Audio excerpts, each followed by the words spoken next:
Hello friends, welcome back to my channel. তোমরা কেমন আছো? আশা করি তোমরা সবাই ভালো আছো এবং সবাই সুস্থ আছো। তো ঠান্ডা কেমন পড়েছে? আমাদের এখানে তো প্রচণ্ড ঠান্ডা পড়েছে এই কয়েকটা দিন। আর আমার মাথাটা এতটাই গরম যে এই ঠান্ডার মধ্যেও আমাকে মাথায় বরফ চাপিয়ে নিয়ে বসে থাকতে হবে। আরে না না, জোকস দ্য পার্ট, আমি অ্যালোভেরা জেলটা মাথায় দেবো, তাই জন্যই বললাম। মানে মাথাটা এতই গরম যে এই ঠান্ডার মধ্যেও আমাকে বরফ চাপিয়ে নিয়ে মাথায় বসে থাকতে হবে। তো এখানে দেখে দেখে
তো এই যে কৌটোয় করে জল আনছিলাম, ওই কৌটো জলের মধ্যেই অ্যালোভেরাগুলো রেখে দিয়েছি। ওর যে লাল লাল আঠাগুলো বেরোয় তার জন্যই। এই আঠাগুলোই প্রচণ্ড খারাপ। তো চলো এবার প্যাকটা ভালো করে রেডি করতে হবে। অ্যালোভেরাগুলো অনেকক্ষণই রেখে দিয়েছিলাম, তারপরে ধুয়ে নিয়ে এসেছি। সামনের দিকের অংশগুলো একটু কেটে নেবো। তো আজকে শুধু মাথাতে অ্যালোভেরা দেবো না, অ্যালোভেরা বেনানা একসাথে মিক্সড করে মাথায় একটা প্যাক লাগাবো।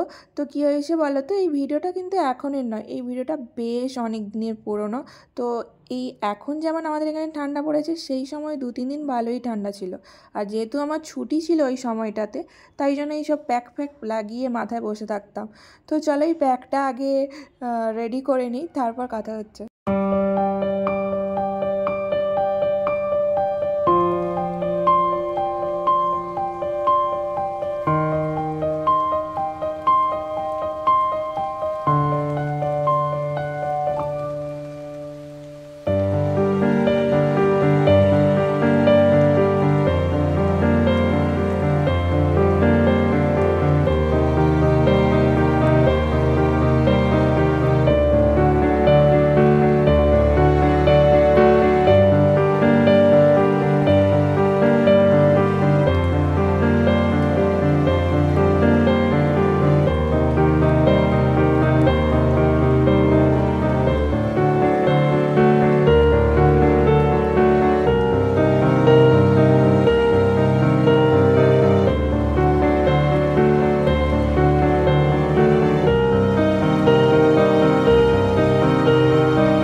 আচ্ছা, এইভাবে যদি আমি কাউকে ভয় দেখাই, সে কি কখনো ভয় পাবে?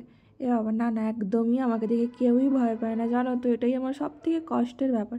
আমি যতই যার সাথে রেগে কথা বলি না কেন, কেউ আমাকে ভয়ই পায় না। এটা হচ্ছে সবথেকে বাজে। তো যাই হোক, চলো একটু অ্যালোভেরা লাগিয়ে নিই মাথাতে। এত ঠান্ডা লাগছিল কি বলবো, রোদে বসেছিলাম ভাল লাগছিল, বাট ওপরে আসার পর না ভীষণ ঠান্ডা লাগছিল। তো আমি এখানে ভূতের মতো নানা রকম নানা কীর্তি করছি, পাগলি হয়ে গেছি। আর কয়েকদিন পরে পাগলি হয়ে রাস্তায় রাস্তায় ঘুরবো মনের দুঃখে।